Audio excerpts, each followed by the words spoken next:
La Biblioteca del Templo Jedi presenta Entrevistas de otra galaxia. Bienvenidos a la Biblioteca del Templo Jedi. Estamos aquí para hacer una de esas entrevistas que tanto os gustan.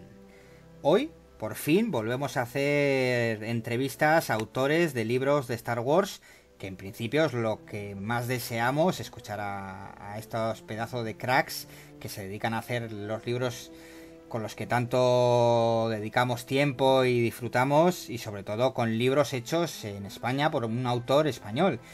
Y tenemos aquí a Francisco Javier Millán, que va a presentarnos su nuevo libro, que es Galaxia Lucas. Francisco Javier Millán, buenas tardes. ¿Qué tal? Encantado de estar por la biblioteca. Pues nada, un placer de tenerte aquí para charlar un ratito y conocerte un poquito más, y que nos hables de este libro que acabas de sacar a la venta en España y que está siendo un éxito por lo que estamos viendo en las redes, y sobre todo conocer un poquito más de dónde surge esta pasión tuya del lado de George Lucas, de Star Wars, de todas estas facetas. Así que vamos a empezar por el principio. ¿De dónde nace tu pasión por la saga galáctica, por George Lucas, por Star Wars, por todo este cine? Mira, como todo hijo de los años 70, como es mi generación, yo nací en el año 75, yo no tuve la oportunidad de ver las películas tal cual se iban estrenando originalmente en el cine, sino que yo provengo de esa generación que íbamos a los videoclubs a alquilar películas y a verlas una y otra vez en nuestros viejos vídeos VHS, y es allí donde empieza realmente mi pasión por la obra de George Lucas. Y luego sí que es verdad que posteriormente fue una pasión que terminé por confirmar cuando en el año 97 se pudieron ver de nuevo las películas en gran pantalla, las películas originales, con esa copia del 20 aniversario. Digamos que principalmente parte todo desde los años 80, que para mí es un poco la década prodigiosa de la historia del cine. Claro, es que vamos a poner los puntos sobre las is. Es que hay mucha gente que nos escucha que puede decir, ¿qué es un VHS? ¿Qué es eso de ir a un sitio donde hay películas, no? Porque, claro, estamos hablando de una época que seguramente no todo el mundo que nos escucha lo ha vivido. Entonces, ¿cómo podrías explicarle a alguien que no sabe lo que es todo esto, qué es de lo que estamos hablando? Sí, además lo puedo explicar con una anécdota muy curiosa. Estos lugares, estos locales, que todavía quedan algunos repartidos por la geografía española, eran lugares que antes prácticamente tenías uno o dos en cada barrio. Eran tiendas donde uno podía coger una película en el formato VHS durante 24 o 48 horas y luego tener que devolverla tras el visionado, que habitualmente era una sola vez, pero podrías verlas todas las veces que querías durante ese periodo de tiempo. Además, la anécdota más curiosa de mi vida con los videoclubs fue precisamente con el Imperio Contraataca. Recuerdo perfectamente que un compañero de clase me había prestado una copia, yo creo que debía ser una de las copias primeras piratas de la historia del vídeo de la primera película de la Guerra de las Galaxias, de Una Nueva Esperanza.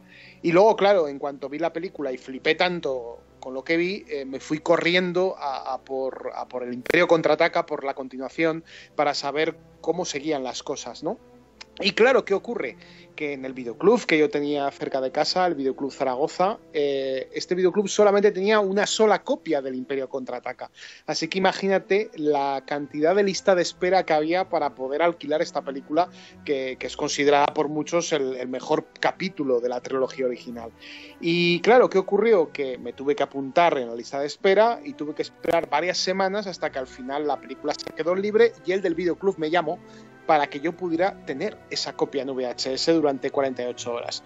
Cuando yo tuve la ocasión de ver la película, al día siguiente la tenía que devolver y ya me tenía que ir al pueblo durante 15 o 20 días sin ver la continuación en el Retorno del Jedi. Por lo tanto, estamos hablando de un momento en el cual las películas las tenías bastante a mano, porque sí que podías consumir fácilmente VHS, pero a veces tenías que esperar muchos días para poder ver un título porque había algunos que estaban muy solicitados. Pues ya sabéis, esto era como un poquito como la ley de la selva, entonces Sí, no es tan fácil como ahora. sí, sí, a veces sí, aunque bueno, en el caso del Videoclub Zaragoza, con esta película, también recuerdo con Regreso al Futuro parte 2 que también pasó lo mismo. El señor del videoclub, el dueño, que por cierto recientemente ha cerrado la tienda, hace poquito, el señor llevaba una lista de espera que era como la lista de espera de cuando te van a operar, o sea, algo parecido. Hasta que no llegaba tu turno, no podías ver esa película que tanto ansiabas, ¿no? Y yo creo que el venir de una generación como esta, en la que no teníamos todo tan a mano como lo es ahora, gracias a Internet y cualquier otro tipo de plataforma, también te hacían que estas películas no sé, era como una ceremonia el simple hecho de ir al videoclub y traerte la película y el verla con tus hermanos, con tu familia, o sea, tenía un punto como de ceremonia, cosa que yo creo que se ha perdido con este aluvión de plataformas y de formatos digitales a través de los cuales podemos disfrutar el cine en la actualidad. Sí, sí, yo estoy totalmente de acuerdo contigo. De hecho, hoy en día es raro que veas una película normalmente más de una vez, ¿no? La coges, la descargas o la ves en el cine una vez, igual la vuelves a ver cuando está en versión DVD, pero es raro, ¿no? Porque hay tantas películas, salen tan a menudo que es que no da tiempo, ¿no? Y en aquella época tú cogías una película que te gustaba, claro. En aquella época podías tener, yo qué sé, 10 películas, 20 películas al año y muchas, o la gran mayoría, eran muy buenas, ¿no? Estamos hablando de una época en la que hemos tenido Goonies, Robocop, Terminator, Star Wars, todos los años finales de los 70, de los 80 y principios de los 90. Entonces cogías una película y querías volver a verla una y otra vez, una y otra vez. Y quizás es uno de los puntos malos, ¿no? Actualmente, que no, eso ya se ha perdido. Porque ya no te salen 10, 20 películas al año o 25, te salen 100, 200, 300. Y es imposible llegar a todo. Es imposible. Lo mismo pasa en las películas como en los libros, porque eso ya es otro mundo que ha explotado de tal manera, por lo menos en Star Wars, que es impensable lo que hay hoy en día. Te quería preguntar, Francisco, bueno, déjame que te llame Javier. Sí, sí, perfecto. Me llama todo el Perfecto, mundo Javier. ¿no? Sí, Venga, sí. pues Javier, estupendo. Claro, tu pasión nació, pues, como la mayoría de la gente que tenemos más de 30 años, pues de aquel cine, de aquella televisión, de aquella época. Pero ¿cómo un apasionado de esto pasa de ver películas a escribir libros? Mira, a mí me ocurre una cosa muy curiosa. Antes de este salto a escribir, yo vengo de lo que es la producción audiovisual. Yo monté una pequeña productora en Aragón llamada Impacto Producciones, con la que durante 9-10 años aproximadamente estuvimos produciendo cortometrajes, alguna que otra película de bajo presupuesto y también documentales y vídeos de todo tipo. ¿Qué ocurrió? Que estas películas provocan a mí una vocación por dedicarme al mundo del cine, al mundo del audiovisual, pero claro, ¿qué ocurre? Que es un mundo muy complejo, muy complicado y el hacerte un hueco en él, sobre todo en nuestro país, es muy difícil porque tenemos una industria un tanto débil, ¿no? En muchos aspectos, aunque bueno, está habiendo grandísimas producciones, pero entrar en ellas es sumamente complicado. El efecto de la crisis se carga la productora, tengo que cerrarla, pero para mí no es un cierre para echarme a llorar, sino simplemente un cierre para reconvertirme en otra cosa. Y entonces, ¿qué ocurre? A partir de entonces empiezo a trabajar sobre todo en medios de comunicación, en la Radio Autonómica de Aragón concretamente, empiezo también a trabajar en revistas como En Versión Original o en blogs como Familias Activas. Y un buen día, estando en la proyección en Barcelona del maratón de Regreso al Futuro, se me ilumina la mente en ese momento y en ese momento digo, ostras, podíamos empezar a contar a través de una serie de libros todas nuestras vivencias infantiles y juveniles que hemos vivido a través de estas películas.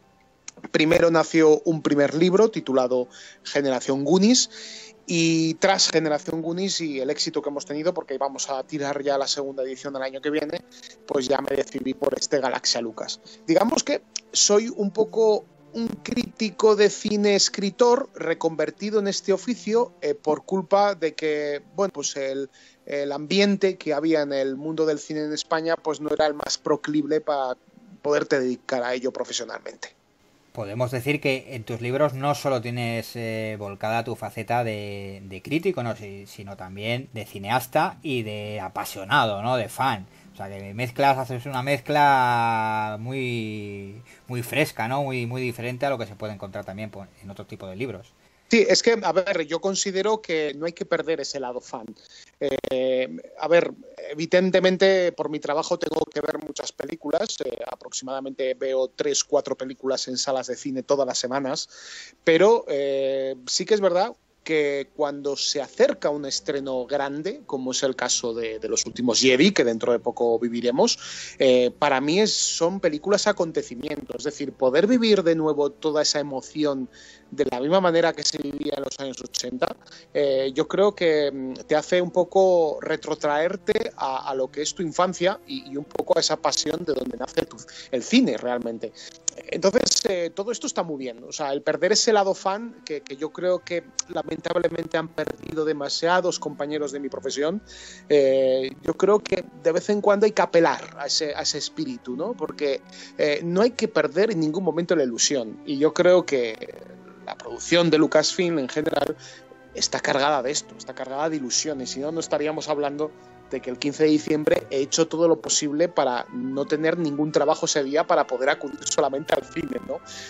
Yo creo que sí, además te lo digo totalmente en serio porque también trabajo en una escuela de cine y ese día he dicho que me niego rotundamente por la tarde a dar clase, o sea, no puedo dar clase ese día. Y que ya cambiarán los horarios y lo que sea, y al final la directora de la escuela lo ha comprendido y bueno, pues sabe que esto solamente pasa una vez al año y pasa evidentemente con Star Wars. Bueno, es normal, es que como tú bien has dicho, las películas te pueden gustar más o menos, pero lo que es el acontecimiento, ¿no? El cóctel de sentimientos de estar esperando, contar los días, ¿no? Que llegue el momento del estreno, el volverte a sentir como un niño que va a ver su película de Star Wars al cine, es que eso es una de las mejores sensaciones que hemos vuelto a tener, ¿no? Con esta nueva trilogía. Entonces es de agradecer, no solo como fan, sino como aunque no seas fan de la saga, como amante del cine, porque no con todas las películas se puede vivir lo que se vive con Star Wars a nivel de pasión, de atracción, ¿no? Y todo lo que mueve alrededor de la saga, evidentemente. Entonces, yo quería preguntarte, claro, estamos viendo que eres muy fan de Star Wars, aparte claro, que por lo que vemos en tu libro Galaxia Lucas, no solo te gusta Star Wars, te gusta todo lo que tocó George Lucas. Pero déjame preguntarte cómo nace la idea de escribir un libro perfectamente de George Lucas. Es decir, porque podías haber escrito de pues mira, otras películas. Claro, tiene muchísimas más. Ocurre que inicialmente cuando publiqué Generación Goonies, mucha gente me preguntaba que por qué no había metido nada relacionado con Indiana Jones en este libro. Y yo enseguida respondía claramente de que era un libro dedicado exclusivamente a las producciones de Amblin Entertainment, la productora de Spielberg, y por lo tanto no podíamos hablar de Indiana Jones porque no era un personaje de Amblin, sino de Lucasfilm.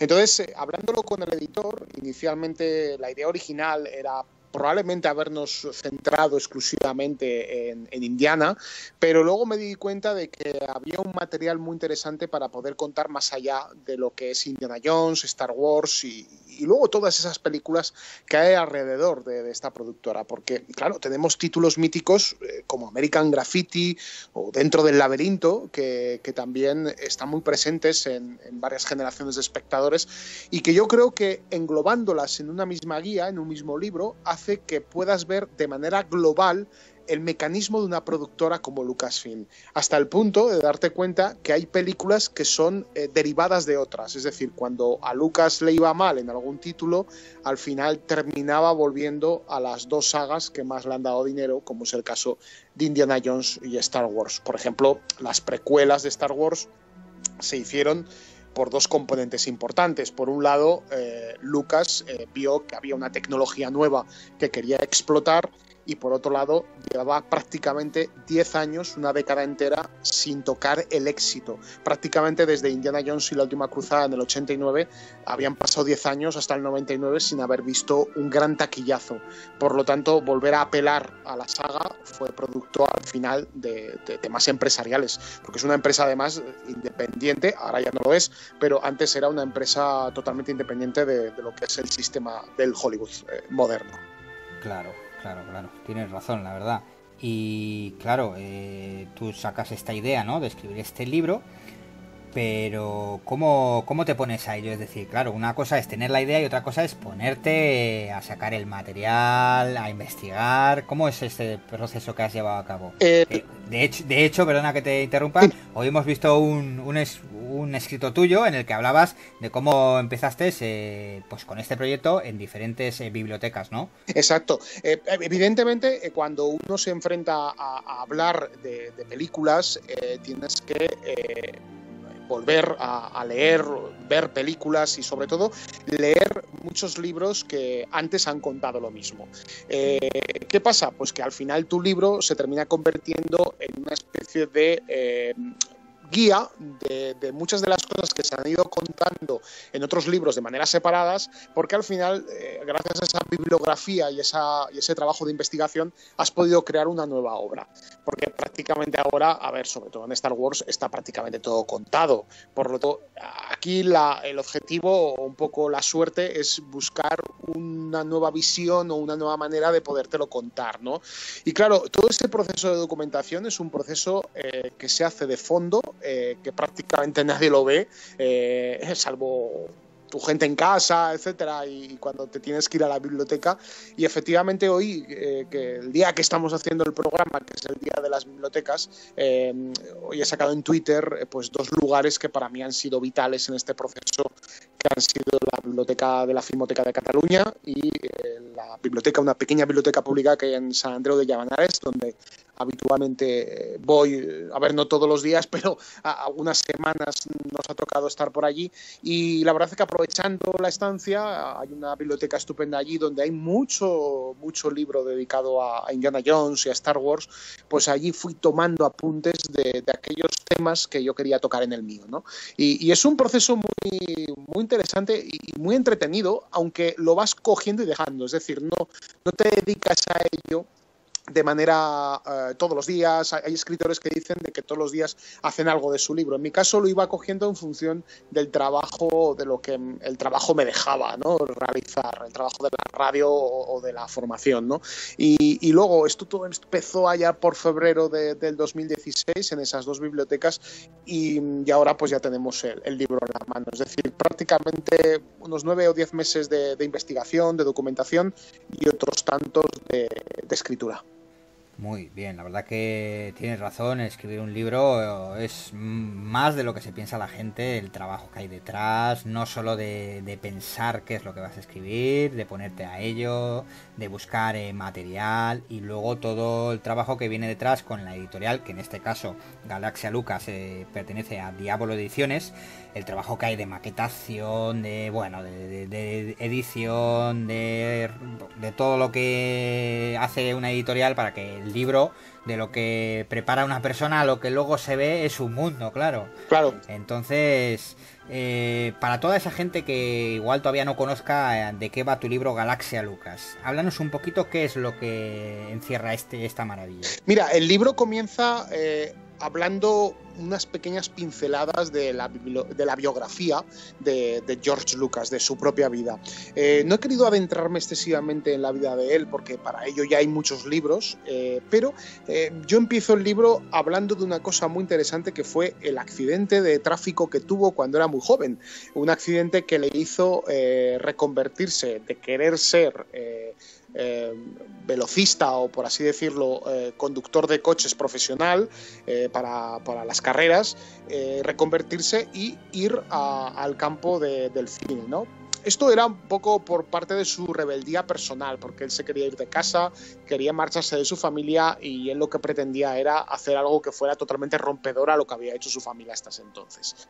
¿Qué ocurre con el libro? Que a partir de entonces empezamos a narrar de manera cronológica todas y cada una de las películas en orden de cómo se hicieron y de cómo se estrenaron, hechas por George Lucas. Empezamos con THX 1138, la primera película producida por Coppola, que es una pequeña historia de ciencia ficción. Continuamos con American Graffiti, con Star Wars, y luego con En busca de la arca perdida, que son, digamos, sus primeras películas y sus primeros grandes éxitos. Y luego ya nos encauzamos en los años 80 con el cierre de la trilogía de Star Wars, el cierre de la trilogía de Indiana Jones, y luego otros títulos, como decíamos antes, como Dentro del laberinto, Regreso al mundo de Oz, Howard, un nuevo héroe, esa película del pato de Marvel que hizo Lucas a mediados de los 80, y luego ya, entrado los 90, nos adentramos también en la serie de televisión que hizo de las aventuras del joven Indiana Jones, para luego pasar a las precuelas y luego ya posteriormente, evidentemente, a la venta de la productora a Disney, y que, bueno, las películas nuevas que tenemos en la actualidad. Comentar que los capítulos más largos están destinados a las películas más antiguas de la compañía y sobre todo a las películas de los 70 y los 80, porque la editorial Diablo Ediciones, que tiene un marcado componente nostálgico en todos sus libros de cine, evidentemente siempre nos ha gustado centrarnos en este tipo de películas desde el punto de vista de la nostalgia y del cariño que le tenemos. Por lo tanto, le tenemos muchísimo más cariño a las películas de hace 30 o 40 años que las que tenemos ahora, en la actualidad. Yo creo que las de la actualidad necesitamos todavía que pasen muchos años para que les tengamos el mismo amor, ¿no? por ellas.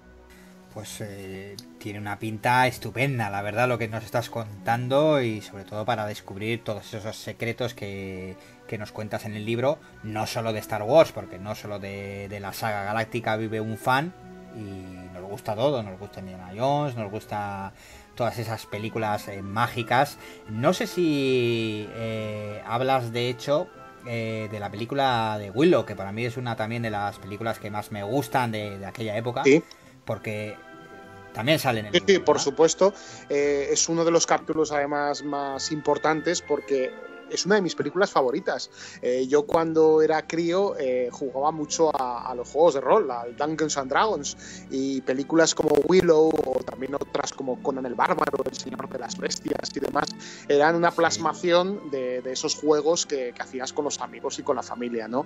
Y Willow es para mí una película mítica, una película que además tiene una magnífica banda sonora del recordado James Horner, y que vino a ser un poco la respuesta de George Lucas al no poder adaptar El Hobbit y El Señor de los Anillos, porque tuvo contacto con la familia de Tolkien, pero estos no le dejaron los derechos de explotación de las novelas. Luego sí que lo pudo hacer Peter Jackson, pero Lucas pues no tuvo ocasión.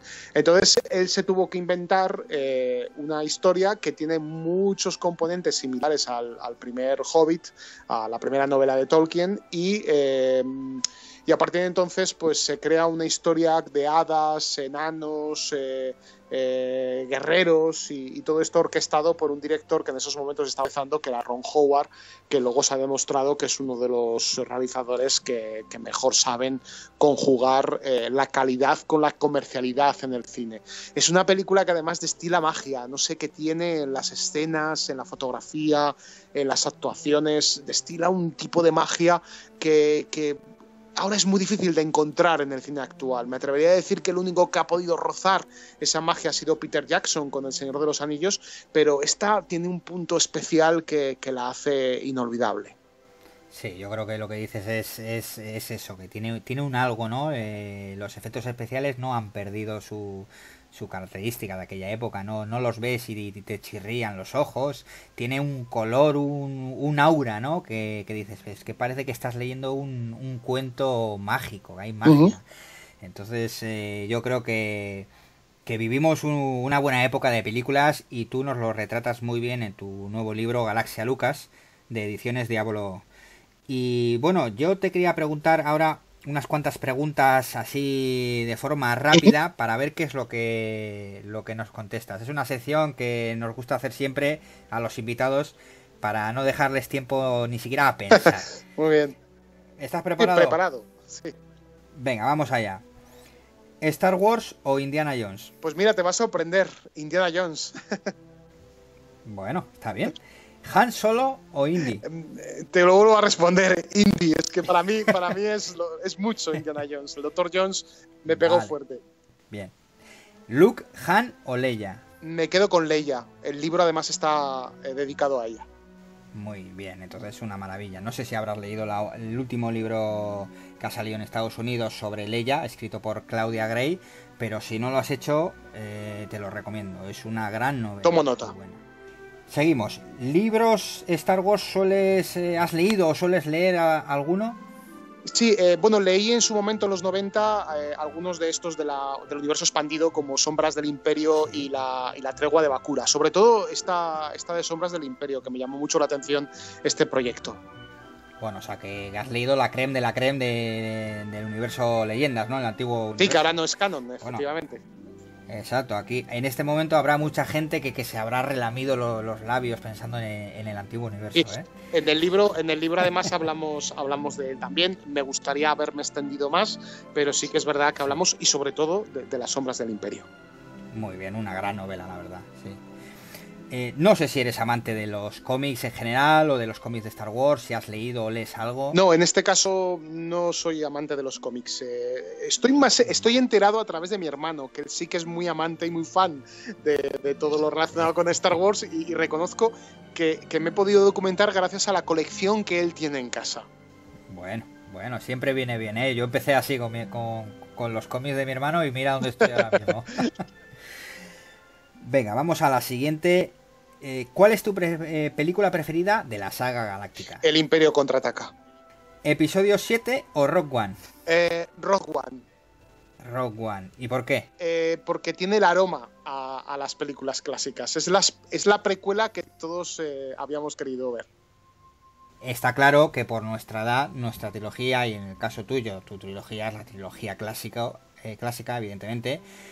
¿Qué te parecen estas nuevas dos trilogías? Sobre todo la trilogía de las precuelas en su momento y ahora la que estamos viendo. Fíjate, con las precuelas he tenido como dos tiempos. Es decir, cuando era joven, cuando las vi en su momento, hace ya 20 años, la primera de ellas, esta película, sobre todo La amenaza fantasma, me chocó que no me terminaba de encajar con lo que había visto hasta ese momento. Y las precuelas no las llegué a aceptar de tal manera como lo había hecho con la trilogía clásica. Pero luego cuando las he revisitado, sobre todo ya con el tiempo y con la perspectiva, son películas que me han ido ganando y bastante, ¿eh? Es más, al final me he dado cuenta que en ellas hay temas muy interesantes como el desarrollo de la juventud y la madurez de Obi-Wan y elementos tan interesantes como las bandas sonoras de John Williams que fueron realmente espectaculares, ¿no? Yo creo que soy un amante de las precuelas reconvertido después de haberlas visto hace mucho tiempo y con las nuevas me ocurre una cosa, lo he comentado mucho en los medios de comunicación recientemente. El episodio 7 me gustó mucho, pero como todavía no tengo las otras dos patas para poder hacer una valoración, me faltan las otras dos partes, pues todavía no puedo hacer una valoración global de cómo va a ser esta trilogía. Probablemente a partir del 15 de diciembre empezaremos ya a vislumbrar cómo va a ser el resultado final, ¿no? Pero hasta que no llegue ese momento, pues de momento me quedo con un episodio que me entretuvo mucho y me gustó en algunos aspectos. Sí que es verdad que vi que era como una especie de remake de Una Nueva Esperanza, pero esto tampoco me terminó por molestar, es decir, fue como una especie de volver a la trilogía clásica y yo creo que había cierta chispa de ella en esta nueva película. ¿Qué esperas de este nuevo episodio que va a salir ahora, del episodio 8? Pues muchísimo, muchísimo. Es más, yo creo que nos va a gustar más que Rogue One y que episodio 7. El tráiler tiene una pinta impresionante. Además, mete elementos que yo creo que nos van a dejar clavados completamente en la butaca, como va a ser un poco el destino de la princesa Leia o el verdadero origen de Rey o de Snoke, que yo creo que ya van a revelar algún enigma, o a lo mejor no lo revelan y son personajes completamente nuevos y nos dejan de igual manera clavados a la butaca, ¿no? Pero yo creo que tiene un componente como más, no sé, destila algo de madurez esta película. Yo creo que tiene un punto como más el Imperio contraataca, que yo creo que los tiros van a ir por allí, pero sí que les pido por favor de que espero que no hayan cometido el error de hacer un remake del episodio 5, pero bueno, lo resolveremos cuando veamos la película el día 15. Bueno, el hype ya lo tenemos por las nubes, la verdad, a todos los fans. Vamos, por las nubes no, por los dientes. Sí. Estamos allá contando las horas y los minutos, ¿no? Ya estamos ahí en la final, casi, llegando a la meta. El sprint final, exacto. Esperemos que San Lucas te oiga y no sea un remake, que yo creo que no lo va a ser. Yo creo que han aprendido con algunas de las grandes quejas que se oía de muchos de los fans respecto a ese factor de, ¿no?, que en algunos momentos se parecía demasiado, ¿no? Que pasábamos del homenaje, ¿no?, a casi, pues, entre comillas, al plagio, ¿no? Pero bueno, yo soy como tú, ¿eh? A mí me gustó mucho episodio 7, creo que hay homenaje, igual se les fue un poquito la mano, pero no lo veo mal y me gustó. Así que eso sí te digo, yo creo que el tráiler, este último tráiler que han sacado de los últimos Jedi, cuentan menos de lo que parece en el tráiler. Es decir, han mezclado imágenes y frases que yo creo que luego en la película no van a tener nada que ver con lo que hemos... Muy probablemente. Atento, que me parece que nos van a dejar en el sofá clavados. Sí, nos han engañado. Yo creo, por ejemplo, la escena esa que además es una escena que nos dejan ver demasiado larga, que es la del momento en el que parece que Kylo Ren está buscando a su madre entre las naves para pegarle un tiro. Entonces es una escena que yo creo que tiene truco y no sé si los tiros irán por allí, porque si no estaremos ante, yo qué sé, al parricida más tiránico de la historia del cine, porque se carga a su padre y a su madre. O sea, yo creo que sería tremendo verlo en la pantalla. Yo creo que sería demasiado, o sea, eso es demasiado. Me parece ya dos de un plumazo. Bueno. Ya solo pensarlo a mí se me pone la piel de gallina, ¿eh? Todo es posible, todo es posible, porque bueno, también es verdad que tienen que darle solución al tema del fallecimiento de la pobre Carrie Fisher, ¿no? Y bueno, pues probablemente pues también a nivel narrativo pues tengan la necesidad de apelar también a un fallecimiento. Es que no lo sabemos, hasta el 15 nos llamamos y nos lo contamos. Bueno, perfecto. Disfrutaremos cuando llegue la película como si fuéramos aquellos niños de 8, 10, 12 años cuando vimos la saga. Igual. Oye, Javier, pues por mi parte no tengo nada más que preguntarte. Simplemente darte las gracias por la entrevista, por dejarnos este ratito charlar contigo para conocerte un poquito más y saber sobre ese magnífico libro que acabas de sacar, ¿no? Galaxia Lucas. Que yo os lo recomiendo a todo el mundo, que lo consigáis, comprarlo, porque os va a encantar. Tiene ese aroma que hemos estado hablando, ¿no? De las películas clásicas como Willow, como Indiana Jones, y lo vais a leer, que hoy en día ya es bastante, ¿eh? Entonces, nada, gracias por estar con nosotros. A vosotros, por la oportunidad de entrar en la biblioteca, ¿no? Está muy bien. Es un placer tenerte en la biblioteca del Templo Jedi, la verdad. Espero que nos encontremos más allá de las galaxias. Por supuesto, y volveremos a hablar en un futuro seguramente para comentar a ver qué te ha parecido este nuevo episodio. Sí, perfecto, por mí encantado. Pues nada, lo dicho, que la lectura te acompañe y que la fuerza también. Muchas gracias, amigo. La biblioteca del Templo Jedi presenta Entrevistas de otra galaxia.